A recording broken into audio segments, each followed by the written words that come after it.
All right, thank you, Jay. Welcome everybody to our State of the City event today. We have a fantastic panel of experts today on discussing all things transportation. I'll do a brief introduction of our panel and then we'll get right into the discussion. Right here on my left, on my far left, is Stephen Sigmund, the Executive Director of the Global Gateway Alliance. We have here on my immediate left, Bill Wheeler, the Director of Special Project Development and Planning for the MTA. Kevin Hatfield is the co-president of HALO North America. And Michael Wallace, the principal of Connolly, McLaughlin, and Wallace. Thank you for joining us today, guys. So I wanted to start off the conversation. Oh, and I should mention that Councilman Ydanis Rodriguez, the chair of the Transportation Committee, should be joining us shortly. I think he was just running a little bit late. So I wanted to start off this conversation talking about how transportation has changed in the last decade. I mean, from the advent of technology such as apps to hail cabs, to the proliferation of bicycle lanes, to the continuing upgrades and expansion of our subway system. Now, I think we're all eager to see how a new city leadership, a new city government sets forth their transportation vision for the next 10 years to build off the progress we've already made. And with that in mind, I'd like to start off by touching on Mayor Bill de Blasio's Vision Zero plan.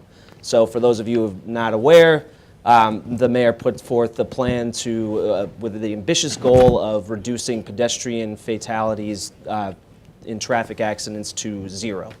It's based off of, as I understand it, a Swedish traffic safety model, and it entails basically coming up with a traffic plan for each borough and improving interagency coordination between the Department of Transportation and the NYPD, and augmented by increased enforcement of speeding laws by the NYPD and things of that sort. So I guess I'm curious to get from the panel a sense of, what are some of the challenges going forward with realizing the mayor's goal of Vision Zero? I mean, is it cooperation with Albany on speed cameras? Is it, educating the community? And I guess, I don't know if Councilman Rodriguez, you wanted to start off. I mean, Albany would have to approve some of the measures that the mayor has put forth for Vision Zero, including speeding cameras and things of that sort. Do you foresee a working relationship there in meeting this goal?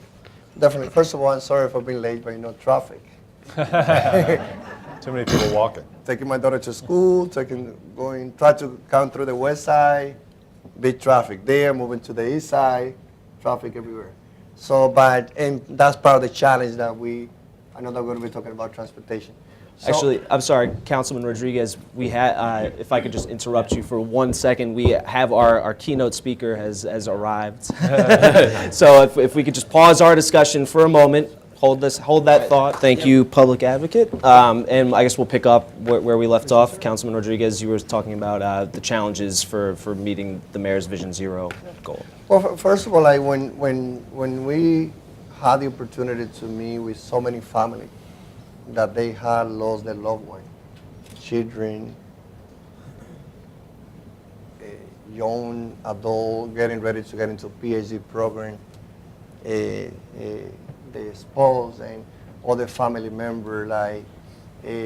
One thing that I learned in those hearings is that, first of all, the reality that we face having the first cause of death in our city for children below 14 years old being car crashing accidents is unacceptable. And being a father of two daughters, I make that connection is so personal. So I hope that, first of all, we as a city move, and all players from the TLC to the MTA to the mayor, council member, public advocate, embrace the Vision Zero plan. The challenges that we heard at the hearing was at first, the time frame. When is that we're going to be saying citywide we are doing a full implementation of Vision Zero? We know that there's some aspect of Vision Zero already in place, but we need to be able to say it is 6 months from now. I'm going to be announcing that in November, from November on, the whole city will be embracing Vision Zero. So time frame was one of the aspects that came out of the hearing. The second was the financial part. How much money will be invested in Vision Zero? Third was, the need to include other agencies. We feel that the MTA should be included. We feel that the DOE should be included. And we also feel that the DAs, the district attorney, also should be included. The MTA, because we feel that we have to address also the number of fatalities that we have in the subway as part of Vision Zero. And the DAs, because we had cases such as someone that I personally knew, a recent college grad, hit by a car in Mochulo Parkway. The driver, 2 hours after he did the hit and run, he put his car in fire so that he could get rid of the evidence. I presented a video which was aired in Channel 2. And even today, the DA is undecided how they should go. Should they go and press charges because he got rid of all the evidence? That's all the DA is looking to go for. Not, even though they know who the driver was, pieces of the car was left in the scene. The driver has a suspended license. The driver has a previous criminal record. The law doesn't allow the DA to go and press how to charge against the driver. So we feel that we have to include all the agencies. Interesting. Stephen, could you want to speak to any of the challenges with Vision Zero? Yeah, I mean, look, I'm happy to look. Just first, I want to say thank you for having us. Global Gateway Alliance, for those of you who don't know, is a business, labor, academia, and government coalition that's working to modernize the New York City area airports. So the overlap with Vision Zero is not exact, but I certainly feel the pain of the de Blasio administration having been on the wrong side of Marsh and Kramer stories in previous aspects of my life. So I can speak to that aspect of it. And anybody who's worked in transportation knows that pedestrian safety issues are an enormous issue in the city, and I think the Chairman Rodriguez is right in the sense that you need to bring a kind of holistic approach to decreasing them. I mean, there's so much overlap. I was the head of government affairs at the Port Authority for 5 years, and what it makes you recognize is that nothing can be done in a vacuum, right? That sort of every step you take in New York, a different agency is responsible for it. When you're on the street, or when you're inside a building, or when you go inside an airport, right? And so you really do have to have a holistic approach to meeting these kinds of audacious goals. I've thought in the past about, just in particular, having used the streets and been a pedestrian in the streets in New York for 20 years, and I work in Midtown. The bike lanes are great, but it'd be sort of interesting to see if we could develop pedestrian lanes, either in addition to or as a replacement for them in some places. I mean, there's lots of places in Midtown in my walk from Penn Station to my office that they've basically become pedestrian. Pedestrians have established their own lanes in the street, right? And the ability to kind of make that official in some way and do it in a safe way I think would be an interesting thing. That was very interesting. Bill, Councilman Rodriguez mentioned bringing the MTA into the fold. Even though this is more of a traffic safety plan, where do you think the MTA can step in and help meet that goal? Well, I think first, let me just back up for a minute and say, I think one of the reasons there's such hope for the whole campaign is that there's a generational change going on. And the young people today are not taking to cars like they did years ago. So, for example, there was a statistic I heard the other day where 20 years ago, 80% of 17-year-olds had driver's licenses. Today, that number's in the 60s. And actually, automobile traffic is down on our crossings, on the Port Authority's crossings, on entries into the city from the outer boroughs. So there's that. And then there's what's been really great, I think, is that the streets have been recognized more and more in the last couple of years as property for something other than a vehicle. So when I was walking over here to the campus, the street's closed. And I thought that was really refreshing, but not only here in Manhattan, but in the outer boroughs. And so there's a real chance, I think, to make real headway because you don't have the same kind of you don't have the same favoritism toward automobiles that you had 20 years ago. So I think you have a real head start there. I think with with safety is paramount at MTA. If you were at the board meeting or you've seen some of the stories, we've established new campaigns and chief safety officer. Safety is such a big issue today. But I just wanted to pause for something. Why is it, and this is a good thing, why is it that we can focus on these kinds of things in New York? I mean, I know New York in the 70s and the 80s, and I know New York today. And we can actually focus more and more on the quality of life because I think we've made real headway in things like infrastructure improvements and public policies that get more and more toward the fact that when you live in the city or you live around the city, you're entitled to a certain quality of life. And years ago, we were all in the survival mode. We were basically, can we make it through the night? Can we make it into that subway station and out again without being accosted? And a lot of that, there's been a lot of progress in that area. So now we're able to focus on campaigns like Campaign Zero. And I think so I think there's real promise for it. I think there's a real chance you can make real headway with it.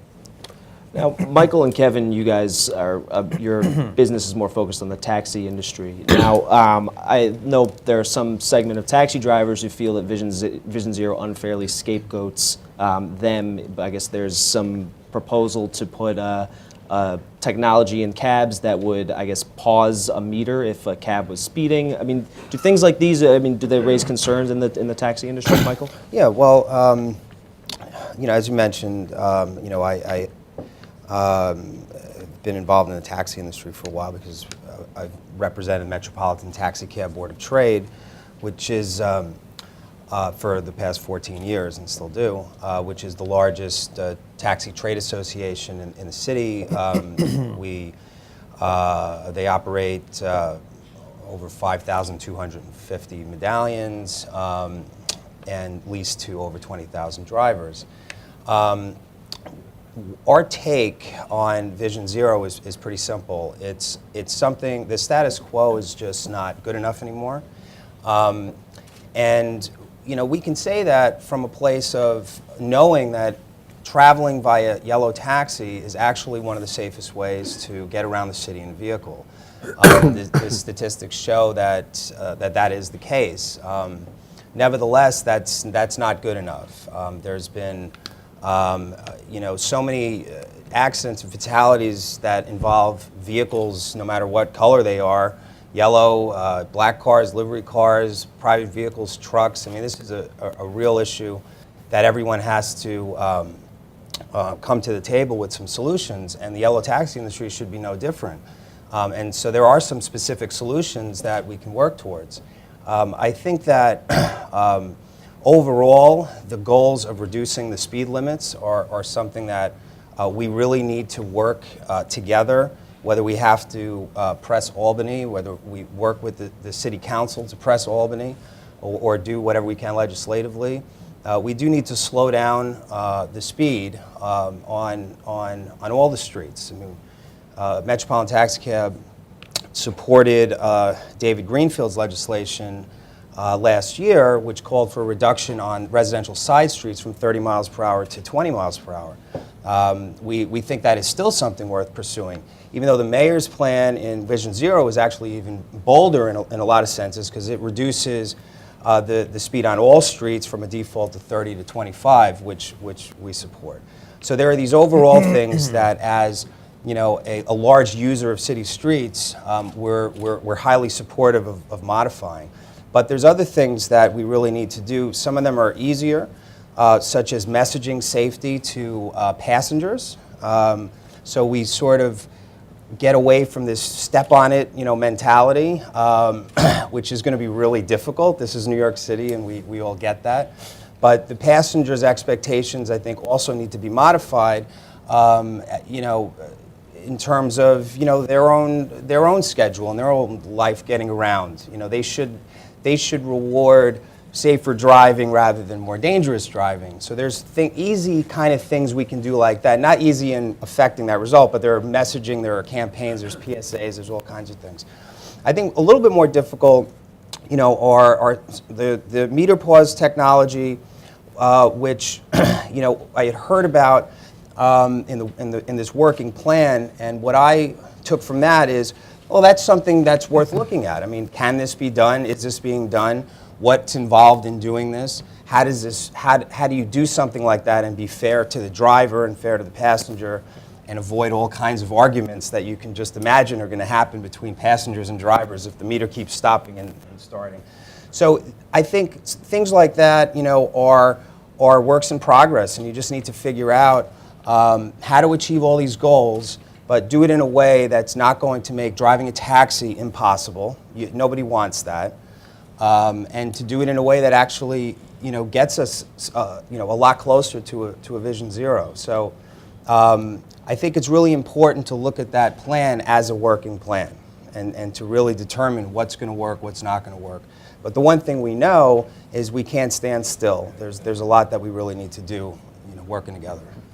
Kevin, I read an article in The Guardian last summer written by, I guess, a New York City taxi driver who expressed some concern with Halo specifically because I guess it requires them to use a telephone while driving. So, I mean, how do you reconcile that with, the push for improved traffic safety? Yeah, sure. So first of all, for those that don't know, Halo connects passengers to drivers. We are a taxi app that has 55,000 drivers around the world, millions of passengers that are taking rides using Halo. There's a Halo ride taken every 2 seconds. So that's your quick and dirty explanation of what we do. In terms of, first of all, I would say I very much agree with Michael in terms of sort of singling out taxis as just a really easy, obvious, low-hanging fruit sort of place to focus where, to your earlier question, it's really about education first. It's public education. It's asking anybody on the streets of New York if they even know what Vision Zero is right now. And I think just actually learning about it in and of itself is enough to actually start taking some other considerations. In a taxi, we reward for speed, and actually it's been proven that yellow taxi drivers are actually some of the safest drivers actually around. So as a consumer, we have to ask ourselves, are we actually wearing a seatbelt in the back seat? I mean, are there things that we can do just for ourselves personally around safety? Why would we single out actually what's already been proven to be a very safe driver? Specific to mobile apps and what we can do. One of the things that there's lots of statistics out there around distractions driving. It certainly isn't just around taxis. It's about all of us as individuals texting or doing other things in the car. When you're using Halo, you're actually not on the phone. You're not using your phone for anything other than that. Halo's actually taken some pretty significant steps to really simplify the user interface for the driver. So we have an initiative called Driver 2.0. We've rolled it out in all of our cities. It's essentially taking your initial screen and 80% of it is one single button, so you're accepting a ride, and beyond that, there's really not much else you need to touch that phone for until you're actually stopped and you're taking a fare, et cetera. The other thing that we've done, and we're the only company that's done this here in New York, we've worked very hard at integrating into that meter. So if you've used Halo, you know that actually when you get out and pay, the convenience is that there's no exchange of money, but we've taken that a little bit further where everything is still filtered through the meter itself, so the driver doesn't have to input anything in addition to the phone itself, and you're actually stopped at that point anyway. Outside of that, one last thing I'd say, not necessarily traffic related, but mobile apps in general have been proven to increase safety just amongst the consumer and driver community. With drivers, they're carrying less cash, therefore there's less holdups, less robberies. With consumers, it's a known passenger, it's a known driver. That one-to-one connection really alleviates a lot of some of the things that's happened in the past. So those are a few ways in which Halo is certainly trying to be responsible as much as we can. I think that's a good point, and actually that's a good segue to the next talking point I wanted to touch on. So we've seen these shifting tides in transportation, and I'm curious to get the take of the panel on where we see room for growth in transportation, in the city's transportation infrastructure over the next 15 to 20 years. Kevin, you touched on some of the apps that are already available, but are there certain, is there technology out there that can help, leverage, that you can use to leverage and help solve city planning issues? I mean, there's certainly apps that already exist in terms of the driving community. Some of the things that are even being proposed within the meter, which I also agree with Michael, that sort of negative reinforcement as opposed to positive reinforcement. Why not celebrate a positive, a good driving record of a driver? Why not expose that? You can expose that in the app, you can expose that elsewhere. Maybe those are the drivers you request. There's lots of directions in which you can sort of take that and reward that. Drivers are a proud community, and actually, as opposed to creating an even more antagonistic situation around the pausing of a meter, you can actually celebrate some positive aspects of what those drivers do.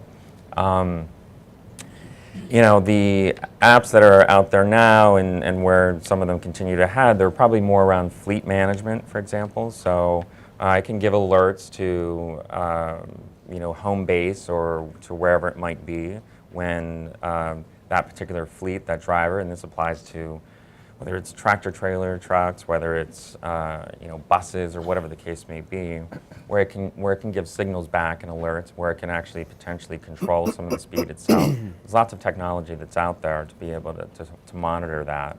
I find actually it's tangential, but one of the apps that I use myself, it's actually in the restaurant industry. It's ABC Eats, where I get to see exactly the letter grade of a restaurant and why it was graded what it was. I mean, there are ways of just leveraging the information that's already there to educate and to share the knowledge.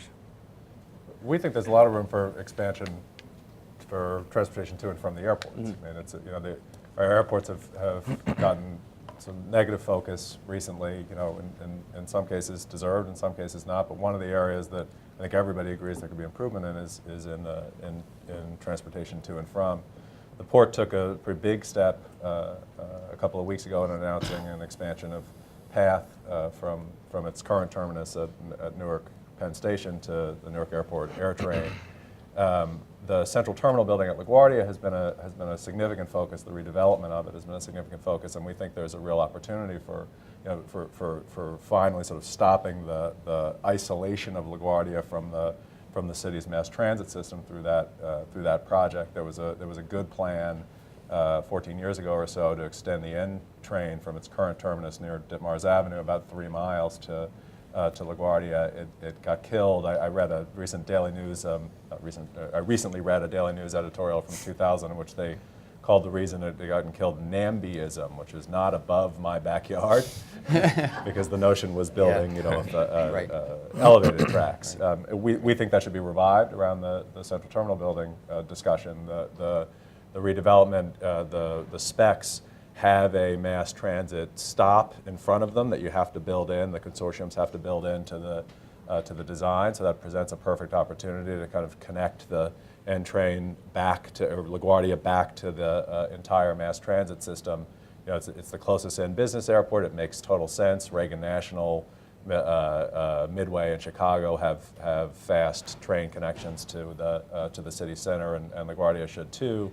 Short of that, and Bill and I have talked about this a little bit, there could be other opportunities like a true bus rapid transit line from the end of the N line to the new central terminal building, which would basically be, it's less extensive than building a flyover. There's other traffic implications, et cetera, but developing a true dedicated line for those 3 miles that gets you in one stop from the N train to LaGuardia, we think it makes a lot of sense, and that really, to make the central terminal building the project that it needs to be, it not only has to be a great project on airport, but has to finally connect LaGuardia to the mass transportation system. Bill, what are some of the logistical challenges to some of the ideas that Stephen has put forth? I mean, are there is it possible that N train proposal could be revived? Is it just a matter of funding? First of all, I was the one that stood up on the stage and took the arrows for that idea years ago. Anybody who was in Astoria at the time remembers those meetings. They were quite boisterous. I think that, I think that the city's growing and growing more and more, right? We're at record population levels. Neighborhoods that we had no idea would be so vibrant are now more and more vibrant. So when you bring something new into the neighborhood, it's not particularly welcome unless it's something that the neighborhood can really make use of and benefit from. So that's always been one of the challenges of providing airport access. Who benefits, where does it go, and so forth. I think that Stephen and I were talking the other day, there's a couple different ways to think of it. You could think of it as the transit system reaching for the airport, or you could think of the airport reaching for the transit system. The latter idea is essentially what AirTrain is, where the airport property literally reaches up to Jamaica to make the connection. And perhaps that's an option as well as connecting a train directly to an airport. I think the other thing is that we're at record ridership levels, particularly on the subway system, and the capacity on our rail lines is a very dear resource. And so as we decide to access the airport, we're also going to be making decisions about, well, what else needs access, or what other growth has to be accommodated, and what are the trade-offs. So for example, people point to London, although I had heard that the Heathrow Express is up for reconsideration because of, and whether or not they're really going to continue to devote one line out to the airport. But the point is that that when you're devoting a rail line, let's say like the Heathrow Express is, the entire rail line is devoted to getting to the airport. Now there are lots of other uses for that rail line. Bringing people from the suburbs into the city, bringing workers from the city out to the suburbs to work, reverse commute. All those are things that you balance, and I think that's the different dynamic that we have today that we didn't have when we did the research that Stephen was talking about earlier, where our ridership levels weren't anywhere near what they are today. So I think it's a matter of priority. What's certainly capacity? So capacity is dear on the system, and what's the best use you want to make of that? Because we have no right now we're at World War II ridership levels on the subway system. We're carrying more people on the subway today than we did in '46. And in '46, people were working 6 days a week. It was a World War II, just coming off of World War II manufacturing economy, very different, lots of people. Today, we're packed for lots of different reasons. Different industries are growing like never before, healthcare, education. They're not in the CBD. They're in the outer boroughs, for example. And so all of that has propped up or created additional demand on the system. So it's a matter of weighing those options and what's most important. Finally, I've also been involved in some of the mega projects. And as you know, maybe some of you live in the neighborhood where we're building 2nd Avenue and so forth. It takes a long time. It takes a long time. When we were developing the original idea for East Side Access, which goes back to the 60s and the double-level tunnel, when we started the environmental process, my son was in grade school. He wasn't even in grade. I think he was in 1st grade. We didn't finish the environmental process and get into design until he was almost finished high school. So those mega projects, which are, they capture the imagination, they're exciting, and they can promise some really significant benefits, they take too darn long to build. So the challenge now, and going back to something that was said a minute ago, is to try and make the best use out of the existing system. So this SBS idea, which is very popular in some areas and not so popular in others, because curb space is very dear, is a very dear resource. Those are the kinds of things we're going to have to rely on for much of our capacity solutions. Or you're going to wait a couple of decades, so maybe your grandchildren will enjoy more capacity on the subway system, and who knows what the New York economy will be at that time. Right? So I think that's the big challenge. As you all offer up solutions and ideas and problems, it's what can you do to make better use of the system? Just to finish out the idea for a minute, though, the idea a long time, part of the reason that we talk about it in conjunction with the central terminal building is because that is also a long project, right? So we just think they should Very dovetail, long. Yeah. they should dovetail together so that the benefits come online at the same time. Right. Sorry. Well, Councilman? I think that we all respect, but we have to make the MTA more accountable to keeping the project to the original schedule date that they have. Like, it's not acceptable that we get into the delay year through year. I understand what you're saying, that sometimes no, we don't expect that there's not delay, but no as long as you've been going through in the important project. The other thing is that we don't have choices, but we have to expand on mass transportation. So this is not about like if we like this the idea or not. It's all about like when we look at the New York City planning 2030, it says that by 2030 the New York City will be adding additional 550,000 new New Yorkers who will need mass transportation to go to work. So how can we, identify certain community that still are isolated from buses and train? Like, thanks to the MTA, let's say my own district, I was able to get M100 now to move from Broadway to 9th Avenue in Dagburn, where I have an important senior population that they were not connected with mass transportation. How can we look at Columbia Presbyterian Hospital and say that one train should have an elevator for people going to the hospital? Above 96th Street, there's no elevator number one train, except the one that we're getting now in Dyckman Street. How can we also look at water transportation? Like, I'm looking citywide, but in my own district, I want to put the resources that I needed so that we can have ferry a la Marina in Dyckman. Ferry that can use not only to move people that go to work, but also to help in the economic development.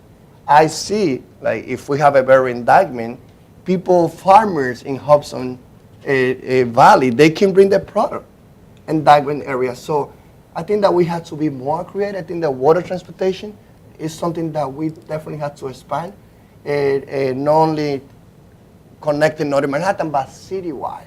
I also believe that the community has to be part of the major project. In the previous administration, we had the DOT that sometimes they go to the community and say, this is the project that you have to embrace. So we need to change that approach and bring in the conversation in our community and say, what are your needs? What do you expect for us to do in order to improve transportation in your local communities? Well, I think it's what I keep hearing is it's about balances, and in transportation in particular, whether you're talking about subways and buses or taxis or planes and the airports. When you're talking about the future and how to build and how to make us a modern city in competition with Beijing and all these cities around the world that are doing all these great things, it's about never sort of forgetting the mission of what you're doing. You're moving people from A to B, and that's what that's what you're doing. That's the central core of what you're doing. You can't lose sight of that. So I think an interesting avenue in all these industries, but most familiar in the taxi industry, is technology. Technology has already revolutionized the taxi industry, and it continues to revolutionize the taxi industry, and it should. The taxi industry was pretty much static for about 100 years. I mean, there was not a single, infrastructure development within that box you take around. It was the meter, and meter technology certainly, advanced, but other than that, that was it. And then in 2006, Mayor Bloomberg put forward a pretty bold technology mandate for taxis, which, the industries, at first blush looked at very skeptically, because you're talking about, expensive equipment, you're talking about, who's paying for this, and then it worked itself out in the form of what's called they call it TPAP, or Technology Passenger Enhancement Program. In this case, you had some real heavy regulatory requirements that the city wanted. They wanted to capture all this data, which is a big part of Vision Zero, actually. It's capturing more data and making government, more efficient in its oversight of accidents and how to prevent things. The taxi industry was kind of way ahead of that, and continues today to provide all kinds of really fascinating data to the city of New York, which has been used in transportation studies by DOT. It's been used obviously by TLC, and the credit card expansion. I mean, that was part of that's what the passengers liked the most, the ability to use credit cards in sort of this last, commercial area where you couldn't use credit cards for so long. And it became very popular, and you were able to offset a lot of those costs through advertising. There are a lot of really creative ways to look at new technology, new developments, to make sure that you're moving forward, everyone's paying their fair share, and the advent of apps like Halo is very, very interesting. I mean, we actually, Metropolitan Taxi Cab, we're fighting Mayor Bloomberg for probably 12 years on various initiatives. But the one thing that we agreed with him on and went to court with him on was to protect our passengers' rights to be able to hail yellow taxis if they're ready to travel right away through an app like Halo. And that's the balance that I think you need. You need to stay true to your mission of moving people from A to B safely, affordably, and comfortably, and then look at what the amazing technology and the advancements of those technologies out there, and place them in that regulatory framework where you're not compromising anyone's safety or their ability to swipe a credit card securely or their ability to ride comfortably, but you keep building on it and advancing on it. And that's what I find really fascinating about where where all the transportation sectors are right now, but particularly the taxi sector. Yeah, I would add to that. I mean, just in the sense that balance is key. I think that you can kind of view it as, at least currently, where technology has been embraced, it's filling in the gaps for that ultimate balance of larger education and larger infrastructure issues. So, in instances where it's a senior community or disabled, Halo has makes it very easy for you to select a wheelchair access vehicle and bring that to you. Rather, if you're in the boroughs, you're not out on a main thoroughfare trying to flag the attention of a taxi. You can actually sit in the comfort of your home and do that. And have them come to you.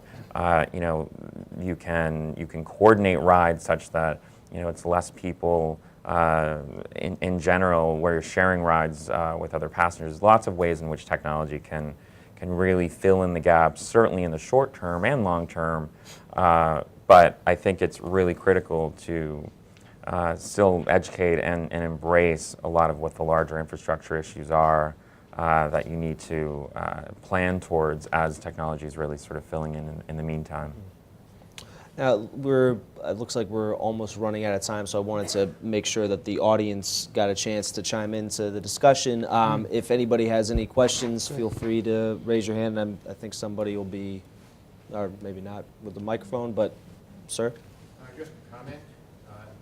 MTA, the bus company, implemented last September, 270 limited stop bus.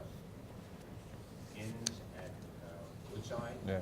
major railroad station, and the 7 local stop makes one stop at 74th Street, which is not only the 7 local stop, but also the E, F, M, and R.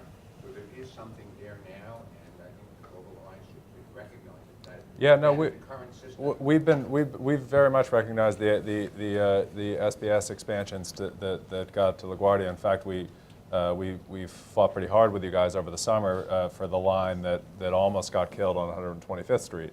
That starts on the Upper West Side, goes on 125th Street, and then is a 6 stop to LaGuardia. So we're very supportive of that, and Bill and I have discussed this, and to the point that the quickest alternatives are the ones that can take advantage of the current infrastructure.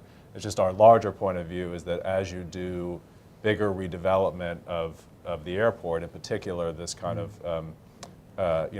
this major project that's going to stand in as a proxy for the rest of the airport, you have to figure out a way to connect it, to stop isolating it as a mass transit piece from the rest of the city. And with the $4 billion that the governor committed to the expansion of LaGuardia, so the question is also how can we also connect expand some of the selectable services or bring all the selectable services to LaGuardia too? Sir, you had a question? This is a question about, I suppose, advanced position. You have two super borers. You have two super borers now, one on the west side and one on the 2nd Avenue side.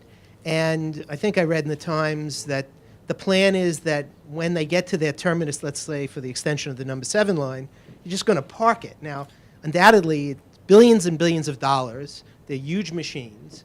Are they parked such that if someone else comes in with a vision to extend them and somehow can figure out how to pay for the extension, that they will, be able to move and continue the lines subject to engineering?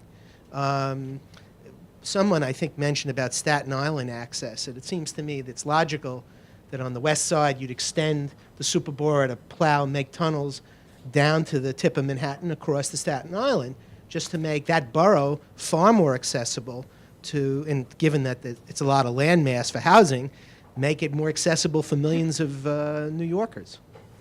So if somebody could talk about those plans. I'm not familiar with what you just said about parking the machine. I thought they were going to be dismantled. But your question is an interesting one. It's been asked a lot. It's like, well, why don't, if you do your tail tracks at the very end of the project, can you keep going a little and make things possible for a future extension, that kind of thing? Isn't it economical? And some of the economics probably are quite reasonable. We have an amazing environmental process, particularly at the federal level, that does anything but encourage that kind of thinking.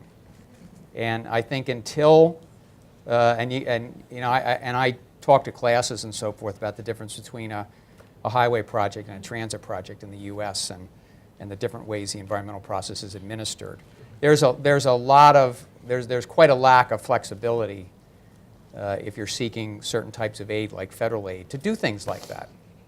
Unless you have reams and reams of justification and you're constantly in study mode and it's quite difficult. And so we get asked that a lot. Well, what about 2nd Avenue? Well, in the case of 2nd Avenue, fortunately, there's tunnel segments to the north that are right there for the next phase. So you can make that. But I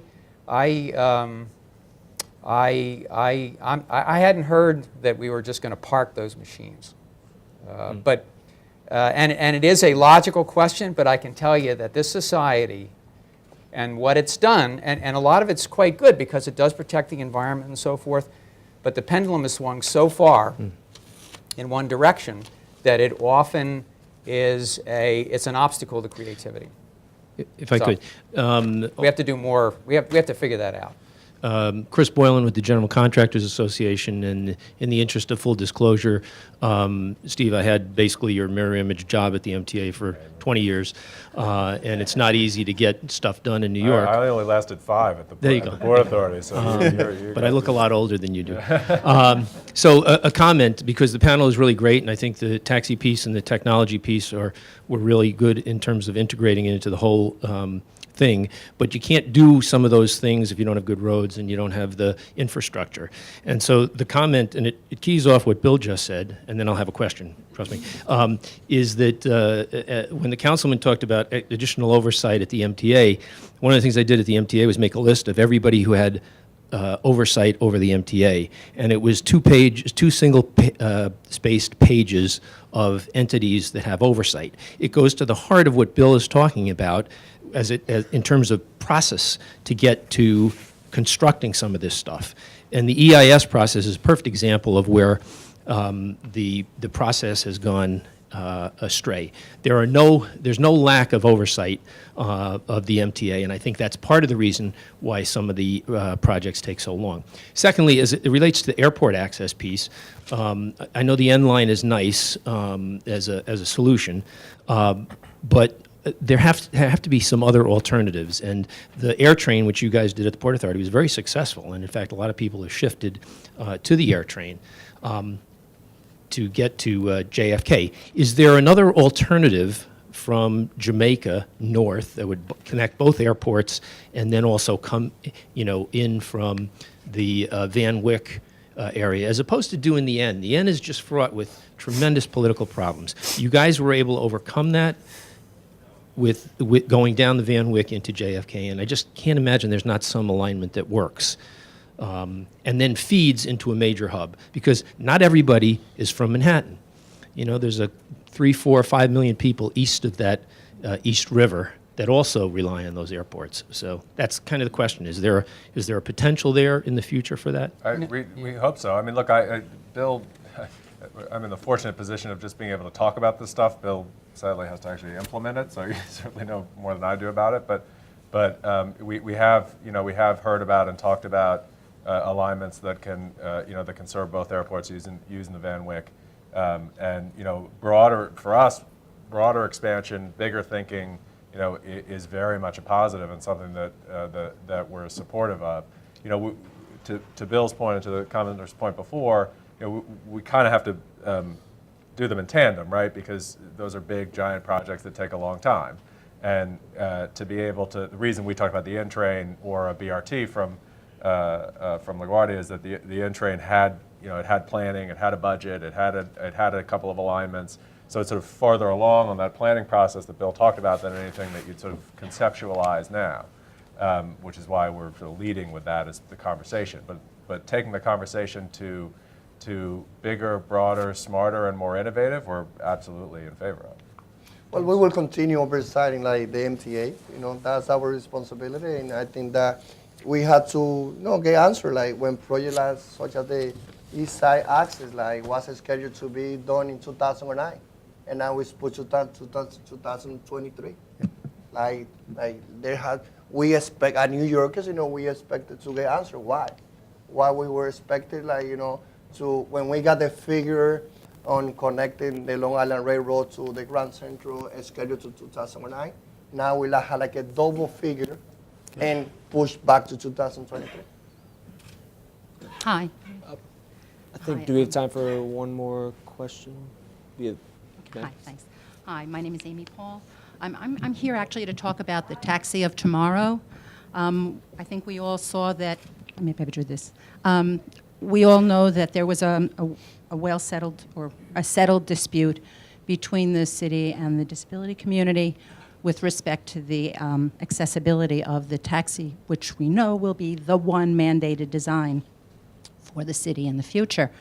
My concern is that I have looked at the vehicle design and talked to some other folks, and the vehicle design actually requires an individual to go up a step and down a step, which is completely a barrier for the older population, particularly frail elderly, those with arthritis, a cane, wheelchair accessible, not wheelchair needed.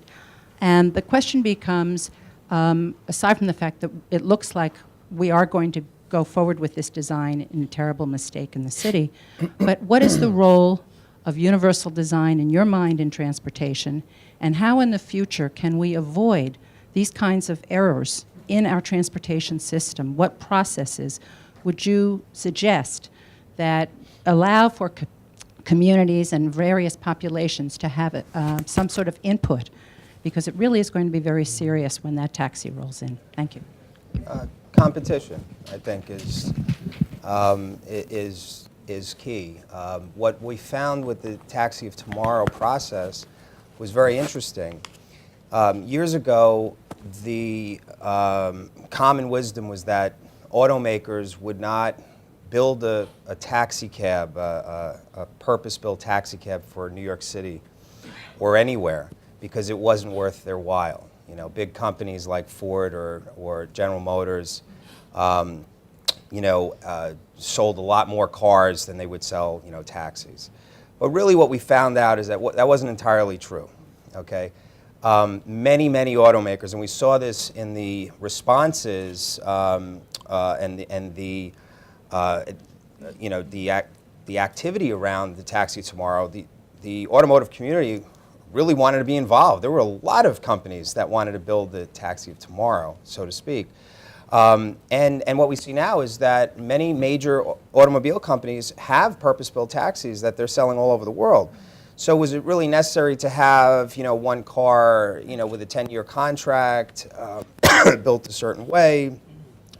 It doesn't appear it was, because there seems to be a lot of other cars that would compete for that. So if there's one particular car, and this is not a criticism on whatever car, whether it's Nissan or Ford or whoever, but if there was an issue with the step up, for example, well then there's another automaker who could have made it without the step up.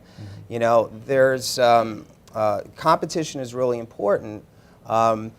It's funny because the Ford Crown Victoria was the taxi cab. It probably accounted for something like 93, 94% of all taxis at one point. Not because it was required, but because over time, Ford was very committed to this industry, so it had a really good product that people really liked. Might not have been as iconic as the checker cab, but if you talk to taxi operators about the checker cab, they have a different viewpoint about that, the operation of that. They loved the Crown Vic, but that went away, and that couldn't be made accessible. It was sort of past its time, but it wasn't required. It became the taxi that most people used because there was a lot of investment into it.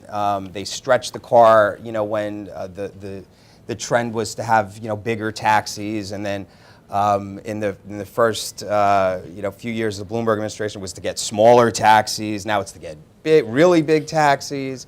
But I think the answer is public input, competition, working with the city, with the various agencies, with the disability advocates, with advocates for the elderly, with advocates for the blind. I mean, there's a lot of different interests that need to be considered when regulating taxis and things of that nature. Thank you. Thank you all for joining us for our transportation panel. Thank you to our panelists.